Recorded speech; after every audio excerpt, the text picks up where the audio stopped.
In the heart of the Omaliko village, where the soil was red and the river sang with the voices of ancestors, David and Precious grew up as inseparable shadows. David, a hardworking young man with eyes like polished mahogany, had loved Precious since they were children chasing grasshoppers in the fields. Precious was true to her name, gentle, kind-hearted, and possessed of a smile that could soothe the wildest spirit. When they eventually married, the village celebrated a union they believed was written in the stars. But one person watched the festivities with a heart of stone: David's mother, Mama Agnes. The shadow of deceit. Mama Agnes had already chosen a wife for her son. Her choice was Glory, a girl from a wealthy neighboring clan. To the world, Glory was the epitome of grace. She bowed low when greeting elders, spoke in whispers, and was always the first to offer a helping hand at the village square. But beneath the facade of the perfect daughter-in-law lay a wolf in sheep's clothing, a girl who was arrogant, manipulative, and only interested in David for the prestige his family held. Precious is a nobody, Mama Agnes would hiss in the dark of her room. Glory is the one who will bring honor to this house. Driven by malice, Mama Agnes visited a dark, ancient corner of the forest.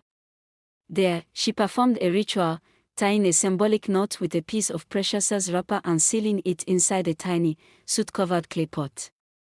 As long as this pot is buried and bound, she whispered, no seed shall take root in that girl's womb. The years of sorrow.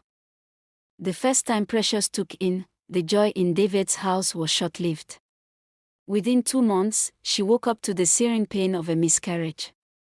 Then came the second time, and the third. Each time, Precious wept until her eyes were swollen, and David's heart broke into smaller pieces. Mama Agnes, playing the role of the concerned mother-in-law, would pat Precious's back while secretly gloating. Perhaps you are not meant to be a mother, she would say pointedly. Perhaps David needs a woman whose womb is not cursed. Meanwhile, Glory remained close, pretending to comfort the family while whispering poison into Mama Agnes's ear about how Precious was eating her own children through witchcraft. The revelation.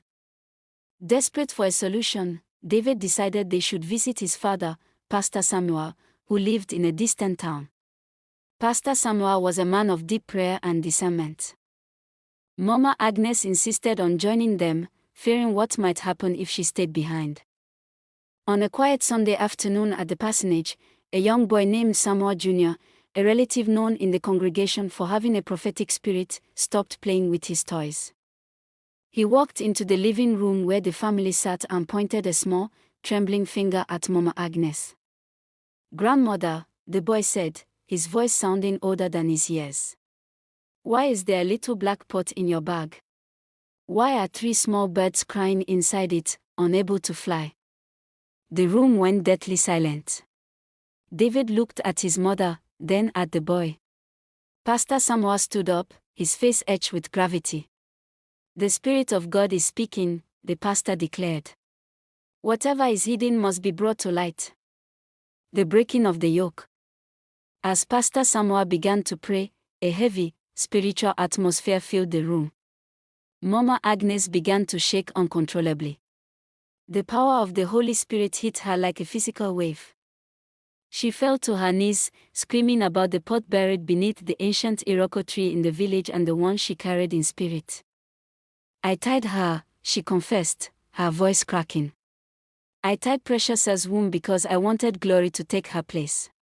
Glory promised me she would give me everything if I made her David's wife." David gasped in horror, finally seeing the true nature of his mother and the woman she had tried to force upon him.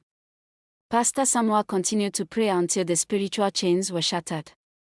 Triumph and twilight. Not long after the confession and the subsequent cleansing of their home, Precious took in again. This time, there was no pain.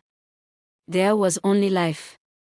9 months later, the village of Omaliko was filled with a sound it had never heard before, the simultaneous cry of 3 healthy babies. Precious had given birth to triplets, 2 boys and a girl. The joy was immense, but the weight of her sins was too much for Mama Agnes. Shortly after the birth of the triplets, she fell ill and passed away, her heart finally giving out under the burden of her choices. Glory, the great pretender, found herself shunned by the village. The mask had fallen, and everyone saw the wolf beneath. She spent her days in sorrow and regret, realizing that no amount of pretense could defeat a love guarded by the divine.